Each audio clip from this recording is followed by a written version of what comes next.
또 30평 중에 어떤 걸 선호할 것인가 따져보는 것 이게 시장성이라고.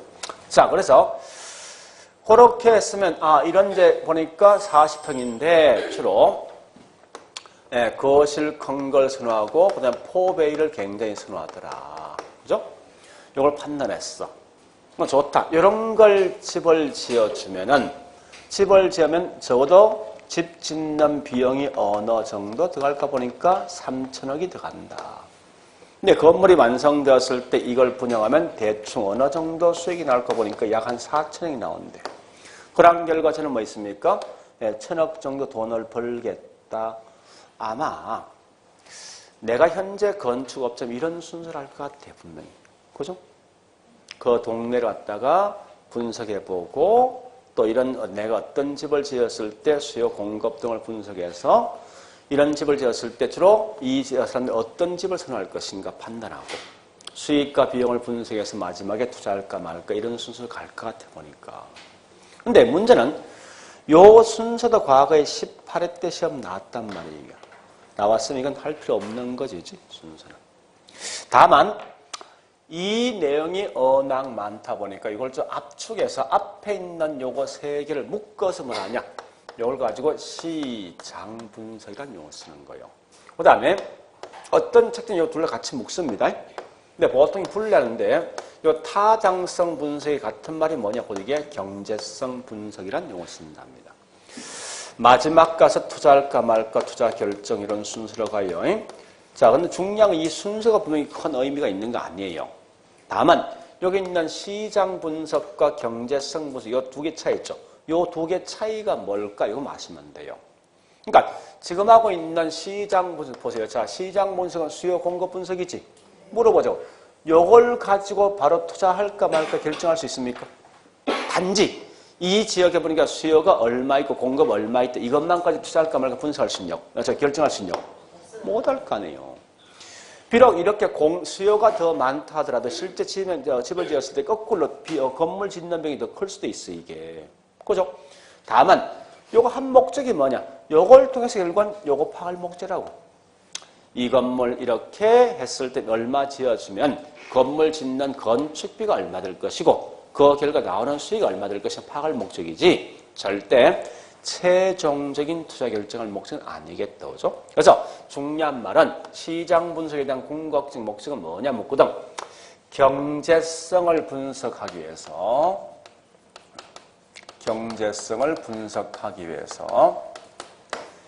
기본적인 자료, 기초 자료 제공 목적 자료 제공 목적이 뭐냐? 시장 분석의 궁극적 목적이라고요. 그럼 거꾸로 다시 묻습니다. 자, 수익과 비용이 경제성이지. 그죠? 이걸 통해서 투자할까 말까 분석할 수는 있겠지. 그죠? 그러니까 결국 이 말은 뭔가 하면 최종적인 투자 결정할 목적이 뭐냐 묻거든. 최종적인 투자 결정. 투자 결정의 목적은 반드시 뭐 있습니까? 이는 경제성 분석을 통해서 한다는 사실을 아시라고요. 되겠죠? 그죠? 자, 이 두 개에 대한 차이는 꼭 기억하셔야 다른 건 몰라도. 그리고 마지막 여기 결론 갑니다. 자, 투자 결정할 거 이제 결정할 거라고 하는데 자, 보세요. 투자할 비용은 3천억인데 나오는 수익은 4천억이죠. 그 1,000억이는 이익이 남았잖아요. 그죠? 이렇게 이런 걸 분석할 때 누가 분석하냐?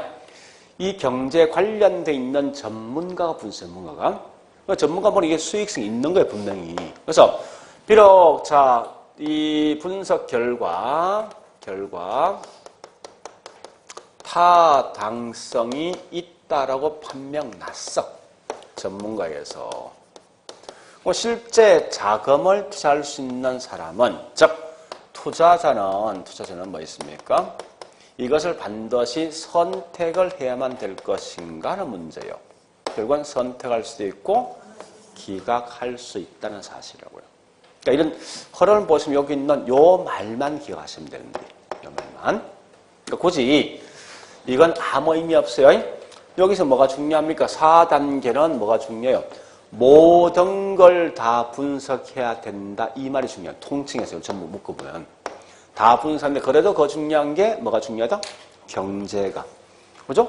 그거 보시면서 그다음에 경제 분석은 이런 순서에 따라 하는데 요 말 뜻이 뭐냐 이거 혼드라마인데 그 마지막 가서 타당성이 있다 하더라도 절대 이걸 선택을 반드시 하는 건 아닐 수도 있더라. 이렇게만 기억하시라고요.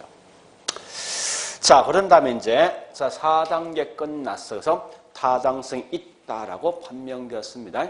그다음에 이제 뭐 있습니까? 집을 짓기 돈이 필요하죠. 자금 끌어온다. 이게 5단계 금융 단계. 자, 돈 끌어왔으면 그 다음 뭐 있습니까? 집 지어야 되죠. 그래서 집을 짓는다. 건축. 자, 건축 단계 6단계고 마지막에 건물 완성했습니다. 그럼 이제 뭐 해야 됩니까? 물건을 뭐 해야 되죠? 팔아야 되지. 파는 방식은 두 가지 방식이 있어요. 방법이. 그러니까 물건 판다 매도죠? 아니면 임대를 줄 수 있어요. 임대를 주는데 중요한 건 여기 임대 활동이 중요해요. 임대 활동. 요건 마시면 안 돼. 자, 임대 활동은 중요한 건 언제부터 할 것인가 하는 거예요. 우리 아파트 분양 언제부터 합니까? 초기 단계부터 한다. 이 말 중요한 거예요. 그리고 두 번째, 이 임대 활동은 부동산의 종류에 따라서 달라진다. 그죠? 종류에 따라서 차이가 있다. 이런 것만 기억하시라고. 비록 우리 아마 거기 있는 강의 노트 맨 밑에 보는 게 제가 뭐 있습니까? 중요, 즉 정박 임차전은 사전에 임차전 모집할 필요가 있다. 뭐 등등이 있는데 그거 알 필요 없어. 기억리언 나 있지만 그러한 것 때문에 이 말이에요. 우리 대형 쇼핑몰은 사전에 임차자 미리 모집하기 중요하지. 아니 빈자가 엄청 생기니까. 근데 반대로 뭐 있습니까? 임대용 주택은 대부분 다 소득이 높은 분, 낮은 분. 낮은 분은 여윳돈이 있습니까? 그러니까 미리 이 집을 살 수가 없다 이게. 이 말이 결국 뭐냐? 부동산 종류에 따라서 임대 활동은 달라진다. 그 말만 기억하시면 돼요. 자, 일단 그렇게 보시고 그럼 이제 뭐 있으면 우리 저기 보니 개발 과정에서 딱 두 개야. 여기 있는 4단계 특징과 그다음에 7단계 특징 요거 마시면 돼.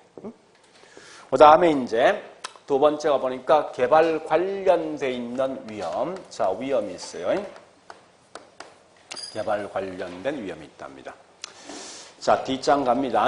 뒷장 가보니까 강의 노트에서 위험에 대한 종류 3개 있어요. 첫 번째 보니까 이게 법률상 위험이 있고, 두 번째 비용 위험이 있고, 세 번째 뭐 있습니까?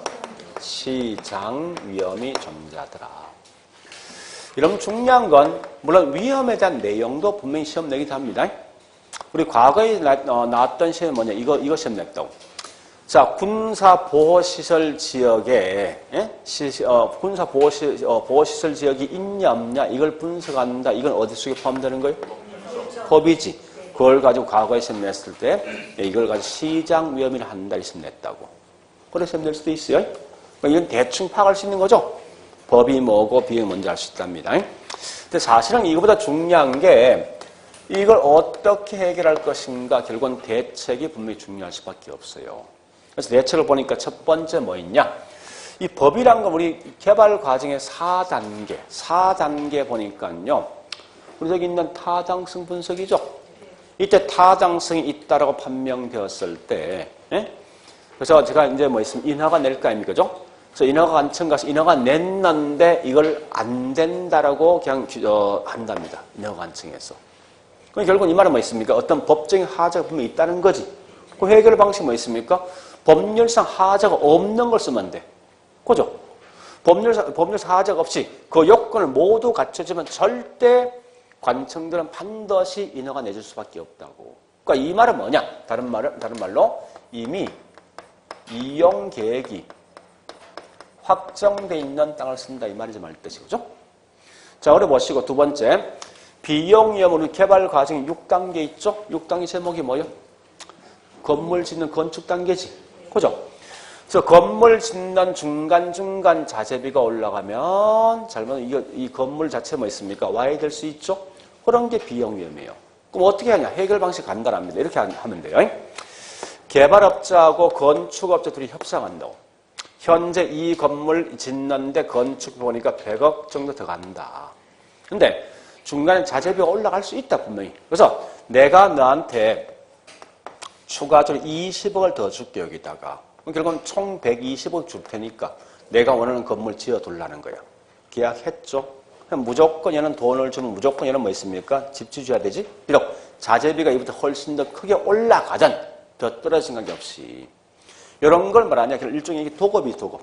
도급인데 이걸 가지고 하는 말로 최대 가격 보정계약, 보정계약. 을 체결하면 절대 이런 법률상 위험이 비용 위험이 올 수가 없는 거죠. 무조건 그거 집 지어주게 돼 있으니까. 자, 세 번째, 시장 위험. 우리 개발 과정 7단계가 뭐죠? 마케팅이지. 그래서 분양하니까 분양이 거의 안 되었어. 그렇게 되어짐에 따라서 결국 올 수 있는 위험이 곧 이게 시장 위험이에요. 그럼 어떡합니까? 이런 시장 위험, 즉 분양이 될까 안 될까 판단해서 먼저 뭐 있습니까? 앞에 있는 철저히 분석해야 되죠? 하는데 하는 방식이 뭐 있냐? 이런 거요. 흡수율 분석을 할 것이고, 이걸 통해서 뭐 있습니까? 시장 연구하고, 이걸 통해서 뭐 있습니까? 시장성 분석, 시장성 연구한다는 거예요. 그러면 지금 하고 있는 이 흡수율 분석이라는 개념은 정확히 아셔야 돼요. 흡수란 말은 뭐냐? 그 말 그대로 뭐 있습니까? 분양되어진다, 분양률 묻는 거지. 그러니까 이 흡수율 분석은 반드시 수요 분석입니까? 공급 분석입니까? 이게 좀 중요한 거예요. 그리고 조심할 건 이거부터 하셔야 돼. 지금 하고 있는 흡수율 분석이든 시장 분석이든 시장성 분석이든 내 부동산과 관련돼 있는 건 분석하지 옆집에 가서 분석할 필요 있습니까? 없잖아. 그러니까 얘는 철저하게 뭐 있습니까? 미시적 분석이지, 미시적 구체적 분석이지, 절대 이 말 가지고 거시적이나 또는 포괄적 분석이다 이런 말씀은 안 된다 이거. 이런 건 충분히 시험 낼 수 있습니다. 이걸 먼저 아셔야 돼요.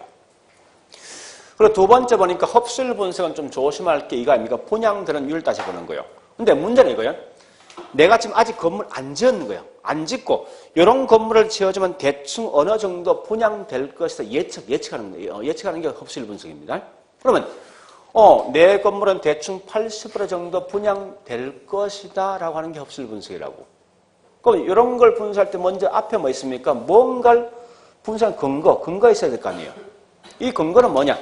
보니까 내 부동산과 비슷한 게 과거에 지었단 말이에요. 걔가 80% 분양되면 나도 뭐 있으면 이 정도 분양될 때 예측할 거 아닙니까? 그죠? 따라서 항상 뭐 있습니까? 지금 하고 있는 흡수율 분석은 철저하게 과거 분석을 근거로 해서 문제는 현재 분석할 목적이 아니에요. 왜? 나 집 안 지었단 말이에요. 이런 집 지으면 몇 프로 정도 분양될 것이다 예측하는 거지. 그러니까 현재 분석이 아니라 미래에 있는 뭐 있습니까? 추세를 갖다 분석할 목적이다. 이런 말을 꼭 기억을 하시라고요. 문제에서. 응? 자, 이런 게 중요하고요. 그 다음에 자, 요거 두 개 시장이란 것과 시장성이 있어. 여기 보세요. 요거. 응? 요 시장 분석 시장성 있죠? 요 두 개 구분되죠? 같은 말 아니에요, 이거? 그러니까 수요자, 공급자를 분석한다? 이게 아니면 시장성이었습니다. 시장성, 그 동네에 있는 성향이야. 이 지역 주민은 주로 어떤 걸 좋아하고 따져보는 거예요. 그래서 실제 우리 시험장 가서는 이 두 개 구분할 때 다른 거 하지 말고 오직 수요와 공급 가지고 분석하는데 시장이란 말이 나오면 수요, 공급 나와야 돼. 절대 시장성은 수요, 공급이 없을 때 시장성이라고 보시면 되겠습니다. 이렇게만 정리하라고요, 할 때. 자, 그리고 아마 밑에 있는 그래프. 자, 이것도 시장 분석에 대한 설명이 그래프입니다. 자, 이 그래프를 보시는데 이런 거죠. 개발 초기와 아파트 짓는데 개발 후기가 있어요. 있는데 위험은 초기가 더 큽니까? 후기가 더 큽니까? 위험. 초기지. 초기가 모든 위험 다 갖고 있다고. 내실에 있는 게 시간이 경과되면 서서히 위험이 조금씩 제거되겠죠. 그럼 결국 이렇게 건물이 완성되면 서서히 위험이 분명히 제거될 거란 말이 이게. 그죠? 반대 거꾸로 뭐 있습니까? 위험이 크면 부동산 가치는? 네? 위험 굉장히 크대 부동산 가치 확 떨어지죠. 그래서 초기는 위험이 큰 만큼 부동산 가치 떨어질 것인데 점점점 건물이 완성되면 위험이 조금 제거되면 가치는 올라간답니다. 자, 요 내용 아셔야 돼. 그러면 자, 요거 묻습니다. 자, 분양 개발업자는 초기 분양이 유리합니까? 후기 분양이 유리합니까? 초기 분양이죠, 그죠? 왜 초기에 분양합니까? 그러니까 초기에 분양된 만큼 이 위험을 전부 다 매수자가 다 떠안고 간다고. 그 매수자는 이 위험을 떠안고 가면 이 집 살 때 비싸게 사겠냐고. 싸게 사겠지. 그죠? 그래서 결국은 초기에 분양되어진 만큼 매도 가격도 뭐 있습니까? 정상보다 낮게 줄 수밖에 없어요.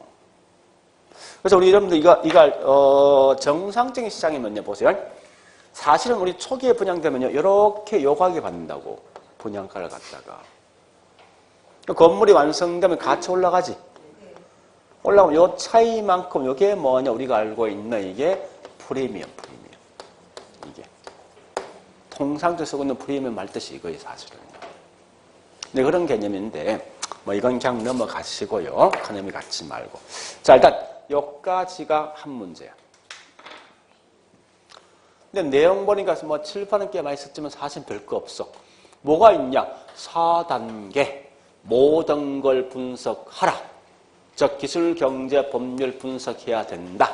중요한 경제인데 시장 분석과 경제성 분석 차이를 구분하시고 마지막 결론 타당성이 있지만 이걸 선택 또는 기각할 수 있다. 7단계 뭐 있습니까? 임대활동은 초기부터 하되 부동산 종류마다 달라진다. 자, 그다음 위험은 3개 있는데 그중에서 시장 위험에서 흡수율 분석이 뭐고? 그러니까 요거 두 개 아까 설명했습니다. 그죠? 수요 공급 나면 시장, 없으면 시장성입니다. 여기 있는 말은 요거 마시면 될 거 아니야.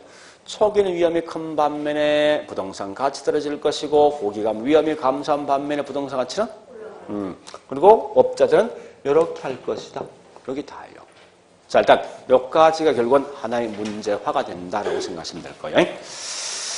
자, 일단 그러면 우리 책에 있는 내용 하여튼 그런 거 보시고요. 정리한 책 쭉 넘어갑니다. 자, 그다음 두 번째 어떤 걸 볼 건가 하면 420페이지. 자, 이제 요거 할 겁니다. 420페이지 보니까 설명되어진 게. 자, 요거 끝났습니다. 요거 개발 과정 7단계에서 4단계와 7단계 공부하고 위험은 3개인데 시장 위험이 중요하다 이거 마시면 돼요. 자, 두 번째 이제 개발 관련돼 있는 내용 중에서 첫 번째 보니까 국가에서 개발할 수도 있죠. 그런 게 뭐냐? 공영개발. 근데 공영개발은 사실 이미 제가 앞에서 했어. 어디에서? 정책에서. 공영개발은 다른 말로 뭡니까? 이건 매수 방식이다. 그래서 매수 방식과 서로 비교할 게 누구냐? 환지 방식인데 환지 방식의 가장 대표적인 예가 누구 있냐 보니까 토지 구획 정리 사업. 이렇게 하시면 되겠죠. 자, 그럼 이제 중요한 것은 여기 있는 민간 개발 방식이 중요합니다. 민간 개발 방식. 그래서 자, 이제 지금부터 민간 개발 방식인데요. 자, 이게 너무 어렵게 생각하지 마세요. 딱 3개 한번 생각해 보세요. 내가 지금 땅을 갖고 있어요. 근데 제가 내 땅인데 건물 질 목적인데 방식이 딱 3개 있어. 내가 직접 할 수 있어. 그죠? 또 내가 할 수도 있고 맡길 수도 있고 하나 더 같이 할 수 있지. 요거 3개밖에 없잖아. 근데 그렇게 개념 문제 파악하시라고요. 그러니까 땅 주인이 직접 한다. 지주지. 자체가 한다. 자체 개발. 근데 땅 주인이 보니까 어떤 개발 능력이 없든 돈이 없어. 또 전문성이 떨어진답니다. 그럼 전문가 합작할 수 있죠? 여기 지주, 공동. 그 다음에 뭐 있습니까? 아예 전문가 다 맡기는 거야. 맡긴다 신탁인데 뭘 맡기냐? 땅을 맡긴다 해서 토지 신탁이란 말, 신탁.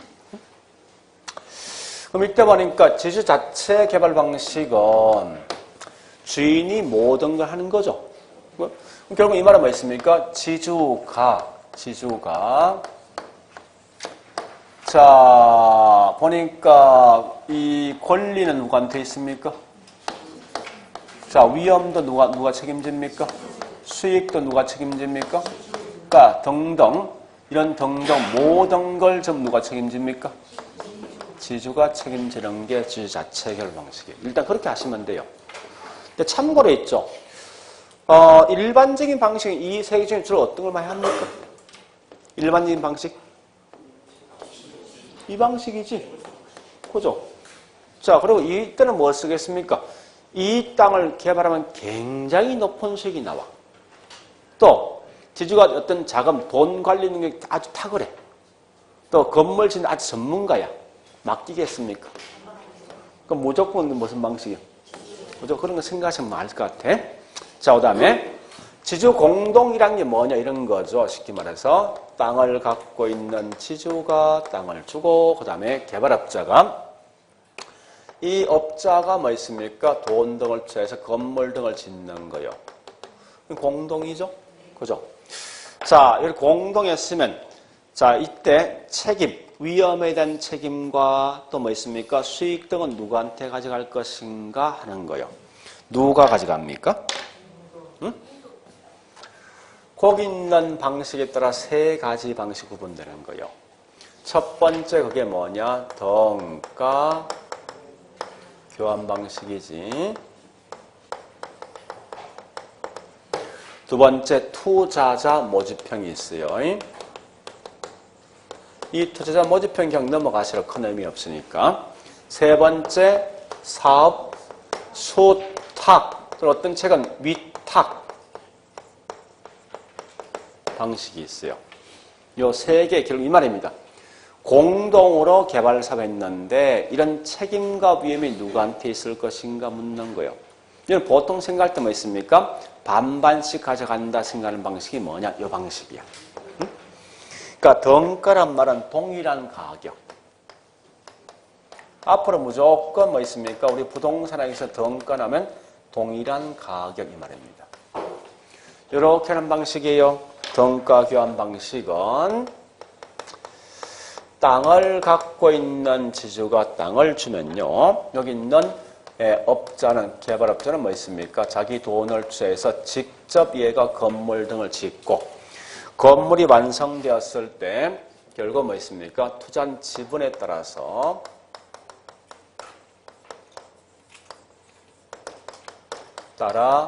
분배받는 형태가 뭐냐? 이게 다른 말로 여기 있는 등가교환식이에요.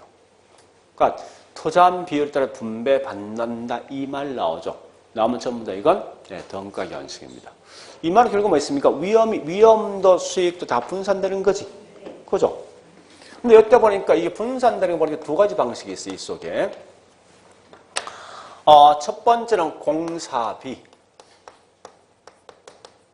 대물 변제 방식이 있어. 그 다음에 분양금, 공사비 지급 방식이 있어요. 자, 뭐 다른 거 없습니다. 이런 공사비를 뭐로 준다고? 물건. 하청업자가 어떤 이 일을 했으면요. 돈을 주지 않고 뭐 있습니까? 아파트 주는데 이게 대물 변제예요. 얘는 뭐요? 공사비를 뭘 준다고? 돈으로 주는 방식이 이게 다른 분양금 공사비 지급 방식 그 차이라고. 뭐 다른 거 없다죠. 그러니까 일했을 때 돈 줄래 물건 줄래 그 차이야. 돈을 주는 게 분양금 공사비 지급 방식이고 물건 준다 대물 변제 방식입니다. 그렇게 하시면 돼요. 자, 근데 중요한 것은 여기서 요 두 개 차이를 꼭 좀 기억하셔야 돼. 사업 수탁 방식과 그다음에 토지 신탁 두 개 있습니다. 자, 이거 찾고 있죠. 이 글자를 액면 것을 보시지 말고 우리 말로 저기 설명해 보시라고. 맡기잖아. 뭘 맡겨? 사업권. 개발권. 개발권을 맡긴다. 이게 사업위탁 방식이라고. 무슨 말이냐? 이거. 자, 땅을 갖고 있는 지주가 있고, 그 다음에 우리 개발업자 있죠? 업자 있으면요, 얘한테 맡기는 게 뭘 맡기는 거면, 좋다. 내 땅에다 뭐 있어? 건물 좀 지어 돌라. 즉, 이 말은 개발권만 뭐 있습니까? 이렇게 넘어간다고. 참고로 보통 지주가 누구냐? 이게 위탁자. 그 다음에 개발업자가 누구냐고 이게 수탁자라고 쓰겠죠. 수탁자. 그러면 개발권만 넘기면 이때 토지와 관련돼 있는 소유권. 그럼 참고로 소유권자 결국 뭐 은행 대출할 수 있어요? 소유권자가? 그건 당연한 거 아닙니까? 그러니까 대출도 소유권자가 합니다. 근데 분양도 반드시 소유권자 명의로 하게 돼 있다고. 그러니까 분양이든 그다음에 대출한 소유권 하게 돼 있습니다. 그럼 이때 보니까 이 땅에 대한 소유권 누구한테 있습니까? 이건 단지 뭐만 맡겠습니까? 집을 지어 돌라는 개발권만 맡겠다고. 그럼 결국은 토지와 관련된 소유권 누구한테 있습니까? 지주한테 있다고. 그러면 지주가 돈을 빌려서 돈을 준다고. 좀 얘는 집을 짓겠다죠? 집을 지면 건물이 완성되었을 때 이걸 다시 뭡니까? 이렇게 넘겨줄 거 아니에요, 지주한테. 그러면 여기 있는 이 개발업자는 자기가 노력했던 대가만큼 일정한 뭘 받습니까? 수수료 받겠죠. 이런 보통 자기 집을 지을 때 이렇게 하지 않습니까? 건축업자한테? 이런 집 지어 돌라 해놓고 뭐 있습니까? 돈을 이렇게 주는 거 아니에요, 이렇게. 이런 방식이 뭐냐고 이게 다른 말로 사업위탁, 사업주탁 방식이에요. 그런데 이거와 반해서 토지신탁이란 말은 뭐냐? 토지신탁 이겁니다. 원래 땅을 갖고 있는 사람이 위탁자이고 그 다음에 실제 개발할 수 있는 사람이 개발업자 또는 수탁자 또는 신탁회사입니다. 인데 이제는 맡기 전에 뭐가 넘어갑니까? 토지가 넘어간다. 이 말은 결국은 토지와 관련돼 있는 뭐요? 소유권이 이렇게 넘어간다. 소유권이. 넘어간 데서 여기 있는 수탁자는 개발한 후에 나오는 이익을 돌려준다는 정서가 있어. 이게 뭐냐? 수익 정권을 갖다가 뭐 있습니까? 발행해 주어서 이렇게 하는 방식이 뭐냐? 토지신탁이에요. 그럼 얘는 중요한 건 소유권 이제 누구한테 있지? 소유권. 수탁자한테 있는 거죠. 그죠? 넘어갔으니까. 그래서 특히 중요한 건요. 요 두 개 차이가 굉장히 중요합니다. 그래서 사업수탁은 반드시 개발권만 넘어갔을 것이고 거꾸로 뭐 있습니까? 토지신탁은 소유권 자체가 넘어가는 거예요. 요 두 개 차이를 꼭 좀 기억하시라 이거요. 자, 이거 보시고요. 그 다음에 마지막 보니까 뭐가 있는가 하면 차지 방식. 이 차지란 말은 결국 뭐 있습니까? 땅을 임대하는 거지. 그죠? 빌릴 차입니까? 땅을 갖다 빌린다 이 말이 말뜻이. 자, 그러면 이런 거요. 다시 보세요. 이렇게 보시면 됩니다. 땅을 갖고 있는 사람이 임대인인데 이때 뭐 있습니까? 임차인이 이 땅을 임대 얻는다. 이 말은 차지 방식을 취한 거예요. 얻어서 자기 돈을 투자해서 자기가 집을 짓는 거예요. 건물을 갖다가. 그래서 계약 기간 동안 계속해서 이 사람이 지대를 꼬박꼬박 내면서 뭐 있습니까? 이용하고 있는 거예요. 그런 다음에 계약이 종료되면은 자, 이제 결국 이제 임대인이 가져갈 건데 중요한 건 뭐냐? 여기 있는 땅은 원래 누구 거예요, 이거? 그러니까 그대로 그냥 넘어간다. 즉, 이 말은 무상으로 넘어갈 건 양도죠? 넘어가지만 문제는 뭐 있습니까? 이 건물은 누가 지은 거예요? 그래서 현시가, 즉 유상으로 양도해야 된다. 사실 여기 중요해요, 이 말이. 물론 우리 차지 방식 두 가지 방식이 있어요. 신차지와 구차지가 있는데 이 구차지니 신차지는 큰 의미를 갖지 마세요. 실적인 시험은 잘 안 나올 거니까. 보통 이제 우리 차지 방식을 많이 쓰고 있는 것은요. 토지에 대한 활용도가 굉장히 좋은 적입니다. 보통 이제 거의 다 뭐 있으면 도심 안쪽에 많이 쓰고 있는 거예요. 도심 안쪽에 빈 땅이 있는 이런 땅 있지 않습니까? 이럴 때 주인이 어떤 돈이 없으면 보통 차지를 많이 쓰거든요. 쓰는데 그만큼 토지 활용도가 좋은 만큼 항상 뭐 있습니다. 이런 지역은 바닥 권리금, 바닥 권리금이 다 있습니다. 그래서 바닥 권리금이 있는데, 그래서 우리 보통 구차지는 뭐 그것 때문에 항상 바닥 권리금을 반드시 지급하게 돼 있어. 계약 체결 시에.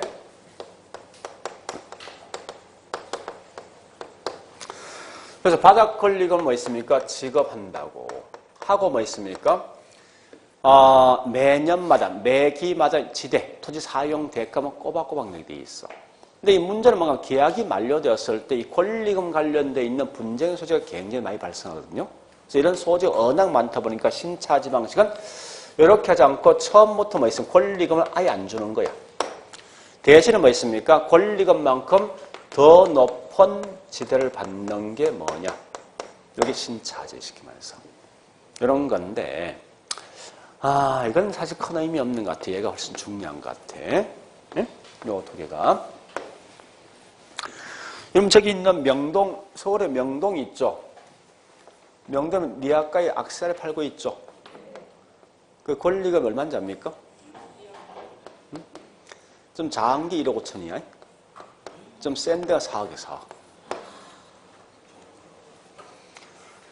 그냥 길에 있는 리아카라고, 리아카. 하루 며칠이 보통 센 데는 1,000만 이상 들어거든요. 그 5석에 볼 거 아닙니다.